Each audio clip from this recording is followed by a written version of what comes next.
आदाब, मैं हूँ रेहान सैयद। आज हम बात करेंगे पाकिस्तान तहरीक इंसाफ के हवाले से। आपको लेटेस्ट डेवलपमेंट देंगे कि पाकिस्तान तहरीक इंसाफ के अंदर इस वक्त क्या चल रहा है, कितने ग्रुप जो हैं वो बन चुके हैं। फिर हम आपको बताएंगे कि मुबारक ज़ेब खान जो कि पहले पीटीआई में थे, फिर वो पीटीआई से हट गए, उन्होंने जो वोट दिया है हुकूमत को 26वीं आईनी तरमीम पर, इसके लिए किस तहरीक इंसाफ के रुकन ने उनसे कहा कि वो हुकूमत को सपोर्ट करें। हम आज की इस वीडियो में आपको बताएंगे। फिर बात करेंगे शाह महमूद कुरैशी के हवाले से और जैन कुरैशी के हवाले से। आपके इल्म में है कि शाह महमूद कुरैशी के हवाले से ऐसी खबरें चल रही हैं कि वो फॉरवर्ड ब्लॉक जो है वो बनाने वाले हैं तहरीक इंसाफ में। इस हवाले से उनकी जो बेटी है मेहरबानो, उन्होंने क्या कहा, और पोलिंग वाले दिन जैन कुरैशी आया कौमी असम्बली में थे या कौमी असम्बली से बाहर थे। अगर आप इन तमाम अमूर को जानना चाहते हैं तो मेरी इस वीडियो को मुकम्मल देखिएगा और पसंद आए तो लाइक और शेयर जरूर कीजिएगा। देखिए, 26वीं आईनी तरमीम में तहरीक इंसाफ के लोगों ने हुकूमत को सपोर्ट किया। उसमें से बहुत ज़्यादा जो है वो तनकीद की जा रही है मुबारक ज़ेब खान पर। तो मैंने कहा कि मैं आपको कुछ अपडेट दूं मुबारक ज़ेब के हवाले से। देखिए, जब वो इलेक्शन लड़ रहे थे तो उस वक्त उन्होंने पीटीआई का टिकट मांगा, लेकिन पीटीआई ने उनको टिकट नहीं दिया। इसके बावजूद वो 30,000 से ज़ायद वोट लेकर जो है वो जीते हैं, और 30,000 वोट लेकर उन्होंने जो पीटीआई के यानी कि सुन्नी इत्तेहाद कौंसिल के टिकट होल्डर थे उनको जो है वो शिकस्त दी है। अब यहाँ पर पीटीआई ये कहती है कि सही है कि शिकस्त तो उन्होंने हमारे बंदे को ज़रूर दी, लेकिन मुबारक ज़ेब ने भी जो वोट लिया वो इमरान खान के नाम पे लिया, और उन्होंने ऐसे पैनाफ्लेक्स लगाए जिसमें उनकी तस्वीर इमरान खान के साथ थी, दोनों की तस्वीर थी। तो उसके बाद फिर वो पीटीआई में शामिल भी हो गए। फिर हमने ये देखा कि जब गुज़िश्ता दिनों उनकी बड़ी सख्त जो है वो एक कशीदगी हुई पीटीआई के केपी के बाज़ रहनुमाओं से, उसके बाद वज़ीर आला अली अमीन गंडापुर ने उनसे बात की और उनको बाज़ अफराद की ये बताते हैं कि 50 करोड़ रुपए उन्होंने अप्रूव किए कि हम आपके हलके में तरक्याती काम कराएंगे।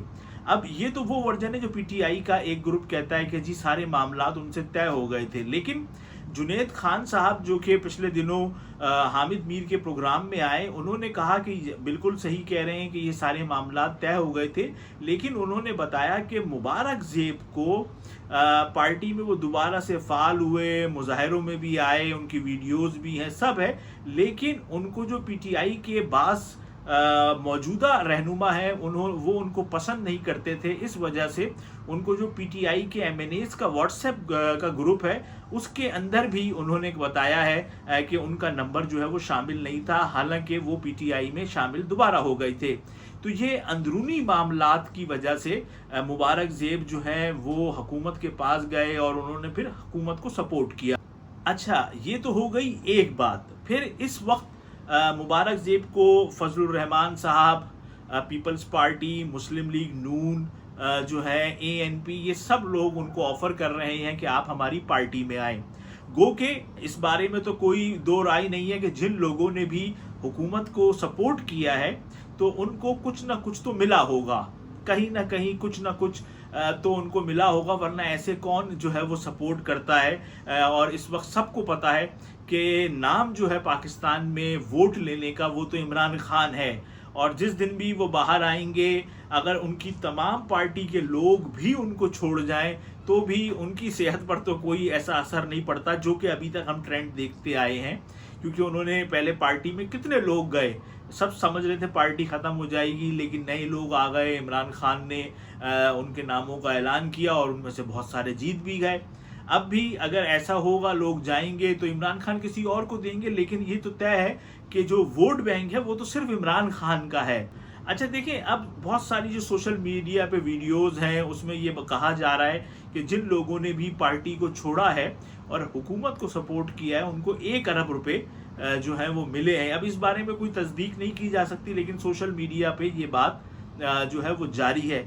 फिर इसके साथ साथ हम ये देखते हैं कि बाज़ लोगों के बारे में ही सोशल मीडिया पे सीनियर सहाफ़ियों ने ये बताया कि जो प्लान बी था उसके तहत 4 बंदे जो हैं वो कौमी असम्बली में थे और वो पीछे थे, और उसके अंदर उन्होंने नाम लिया जैन कुरैशी का भी।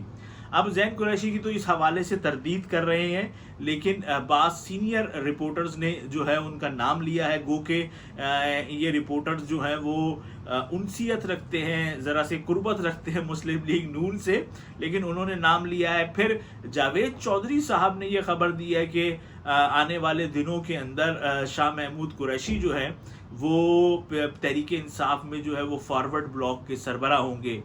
اور آج جو شاہ محمود قریشی کی صاحبزادی ہیں مہربانو، انہوں نے ایک ویڈیو پیغام جاری کیا ہے اور انہوں نے کہا کہ شاہ محمود قریشی کل بھی عمران خان کے ساتھ کھڑے تھے اور آج بھی عمران خان کے ساتھ کھڑے ہیں۔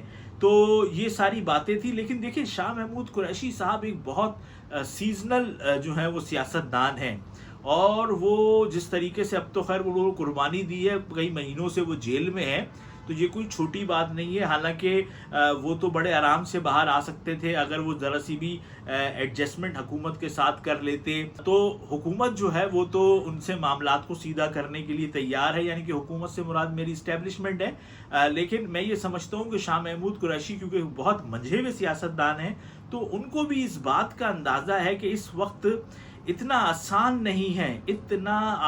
نہیں ہے اس وقت بھی عمران خان کو چھوڑنا، کیونکہ جو بھی عمران خان کو چھوڑے گا تو عوامی سطح پر اس کا ووٹ بینک بہت زیادہ متاثر ہوگا۔ گو کہ ان کا علاقہ تو دیہی علاقہ ہے، شہری بھی ہے، دیہی بھی ہے، لیکن پھر بھی ایک جو ہے وہ سینئر سیاست دان ہے تو ان کو اس بات کا اندازہ ہے۔ تو میری بھی اپنی رائے یہ ہے، جس طرح سے چودھری پرویز الہی ہیں وہ باہر آئے تو سب نے کہا وہ پارٹی چھوڑ رہے ہیں، لیکن انہوں نے کہا نہیں میرا لیڈر عمران خان ہے۔ اب شاہ محمود قریشی کے حوالے سے باتیں کی جا رہی ہیں، تو شاہ محمود قریشی کی بیٹی کا کہنا ہے کہ وہ پہلے بھی پی ٹی آئی میں تھے۔ لیکن آج ایک اور بات اس میں بڑی اہم ہے، وہ ہے بیرسٹر گوہر خان جو کہ چیئرمین ہے پی ٹی آئی کے۔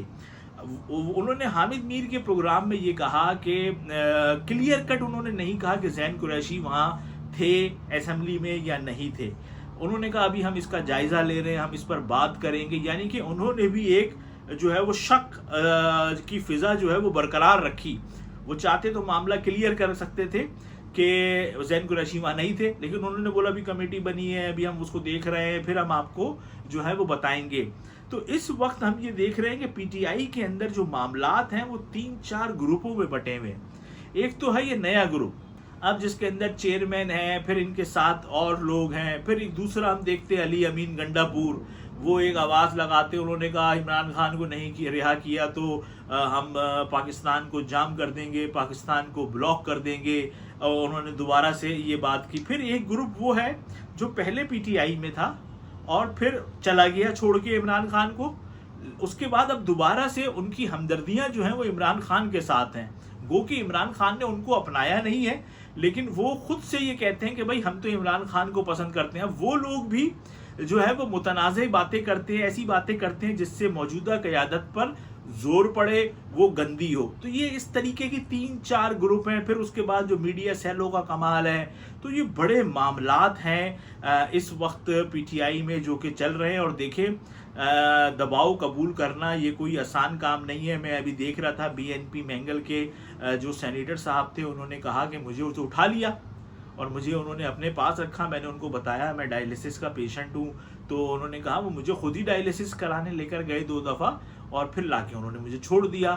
لیکن انہوں نے یہ بتایا کہ بھائی یہ تو بڑا مشکل وقت ہے، اور مجھ سے موبائل لے لیے اور وہ دیگر چیزیں لے لی۔ تو یہ تو دیکھیں خوش قسمت وہ ہے جس پر دباؤ نہیں پڑا، لیکن جس پر دباؤ پڑتا ہے تو وہ تو پھر بڑے مسئلے مسائل ہوتے ہیں۔ اتنا آسان نہیں ہوتا ہے سیاست میں آپ ریاست کے خلاف ہوں، اور جو ریاست کے طاقتور ادارے ہیں آپ وہ کچھ چاہیں اور آپ نہ کریں، یہ بڑا مشکل کام ہوتا ہے۔ اب دیکھتے ہیں کہ فی الحال پاکستان کی سیاست جو ہے وہ کس طرف جاتی ہے۔ اب اطلاعات یہ بھی ہیں کہ دوبارہ سے پابندی جو ہے وہ لگ گئی ہے، یعنی کہ پابندی جو پہلی لگی ہوئی تھی اس میں توسیع کر دی گئی ہے اڈیالہ جیل میں۔